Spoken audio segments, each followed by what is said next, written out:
Hey guys, what's going on? Ryan here with Tom Not Persona.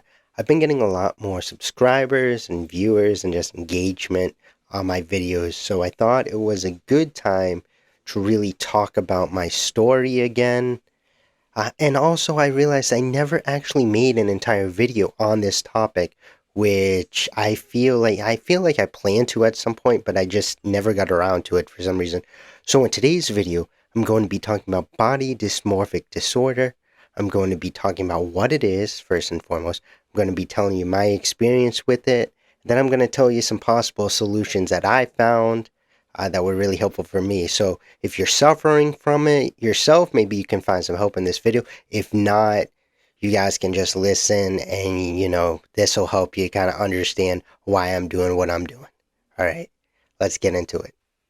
Before I really get into it, though, I just want to say I'm pretty sure this is evident to a lot of you guys who have been watching me, and probably those who are new probably don't think this either. But I'm not a doctor. I really don't have any background in psychology or anything like that. So when I talk about this, I'm going to be talking about it from a place of somebody who's had it and who has overcome it.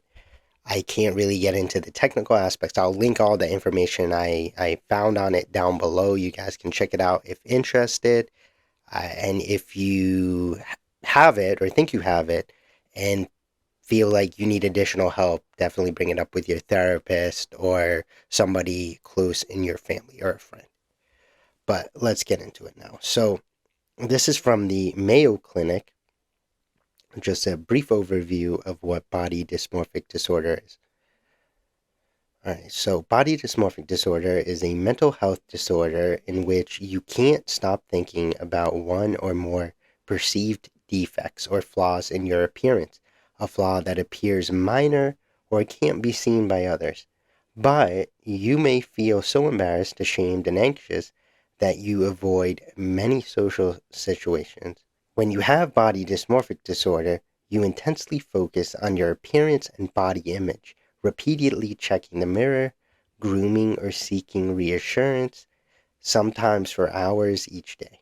Your perceived flaw and the repetitive behaviors cause you significant distress and impact your ability to function in your daily life. So it's an extreme obsession over how you look. And it is very similar, or it seems similar to narcissism at first, especially because one trait is you tend to really look in the mirror a lot. You tend to fix yourself. You want everything to be perfect. So some people could mistake it with narcissism, but the thing is you're looking at yourself because you're trying to see what's wrong. Like you're looking at a minor flaw or something that's not there. Oftentimes you're seeing something distorted. It's just not the case. It's not how other people are seeing you. But I do know that, it's not something that other people can talk you out of. So one thing about it is that you're constantly looking for external not gratification. What's the word I'm thinking of? You're looking for somebody to tell you that everything's fine, that you're not ugly, that you're fine looking. But the ultimate irony of this disorder is that even if someone tells you that, which I know for me, dozens of people told me that. I had teachers, I had friends, I had females, like people I would have went out on dates with tell me that I'm fine looking. But it was my own doubt that got in the way. So you're always looking for people to tell you things are all right. But the thing is, even if they do, you're not going to think they're all right. So it's a very vicious disorder. In fact, I would say it's probably one of the most vicious. I mean, I'm, of course, a little biased, but the fact of the matter is this one isn't going to have outward appearances. Like, people aren't going to identify that. Like, they're not going to say, oh, you're hallucinating or something. So you probably have this. They're going to see you looking in the mirror, and they're going to think, oh, man, this guy's just stuck up.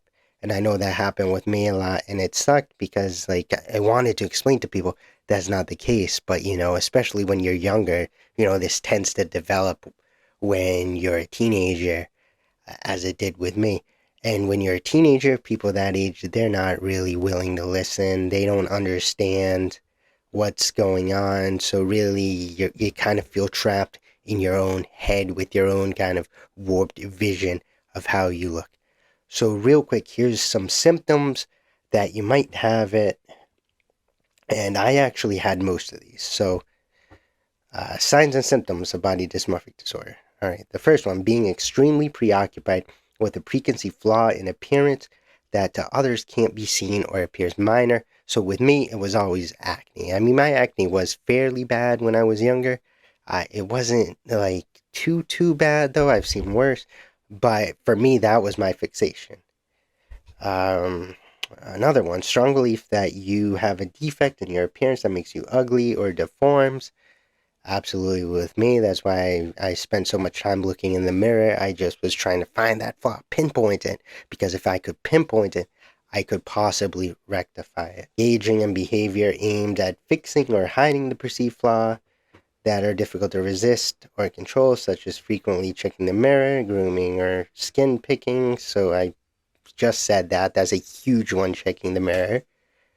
Attempting to hide perceived flaws with styling, makeup, or clothes. I'll get into that one a little later because I think that one's part of the solution. Like hiding, like covering it up maybe with makeup or trying to fix things with cosmetic surgery or whatever definitely isn't.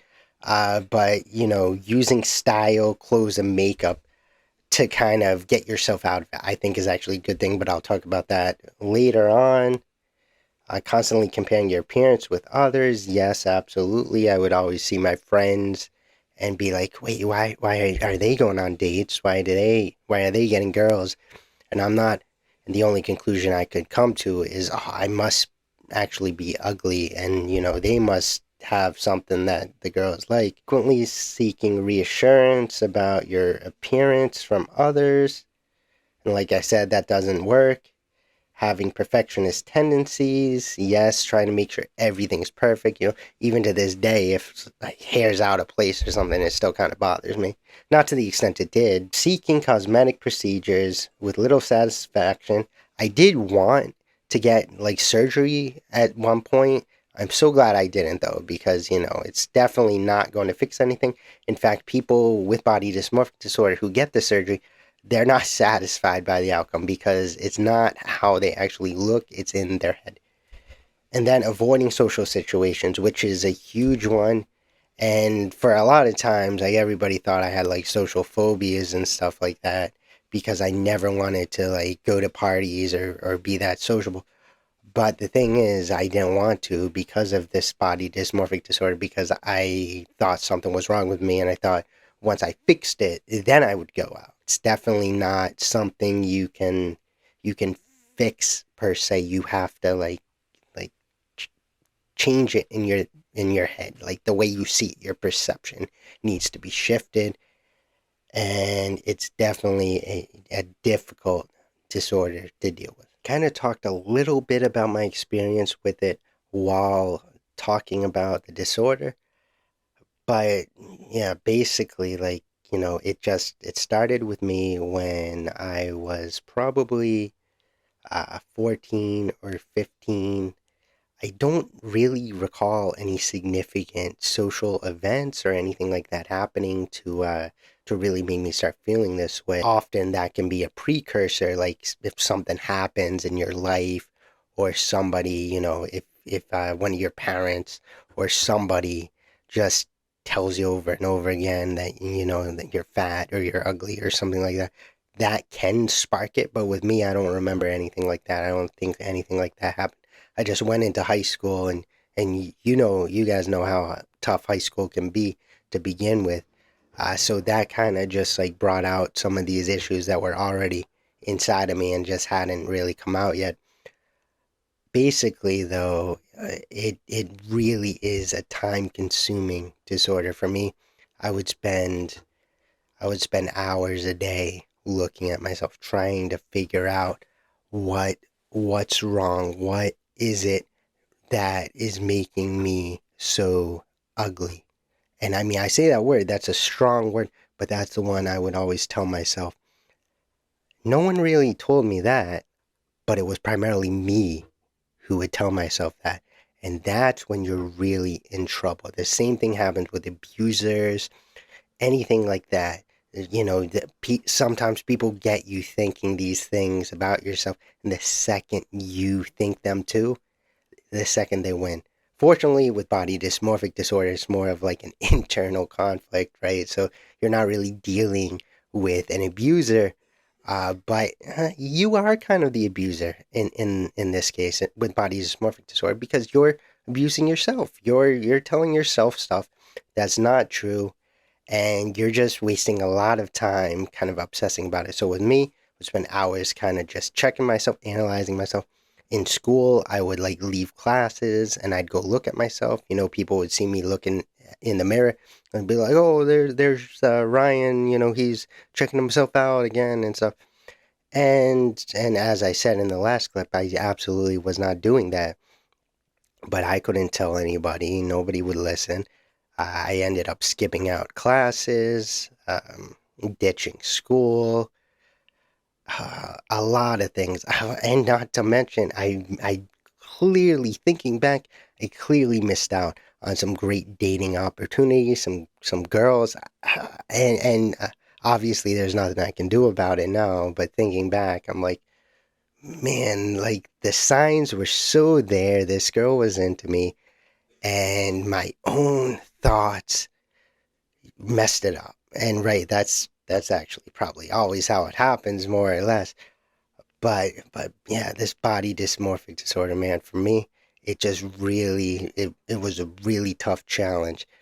And I'd say from 15 all the way to 23, so a good 8 years, it was just brutal. It took me through, to different therapists, to different doctors. I went to like therapy groups, meeting with other people who had similar issues, and and man, it definitely was a tiring time in my life, and not the good kind of tiring because I didn't necessarily get anything out of conquering it, so to speak. Well, I did. I have freedom of thought now, which is priceless, obviously. But it's not like I was building a business or anything and I was like working so hard for it. I was like just working on figuring out what was wrong with me, and there was nothing wrong with me. So it's like I wasted a lot of time and energy trying to figure things out with this disorder, and man, it just ate a lot of my free time. I missed out social situations, girls, dates, a lot of stuff, and obviously there's nothing I can do about it now because I overcame it.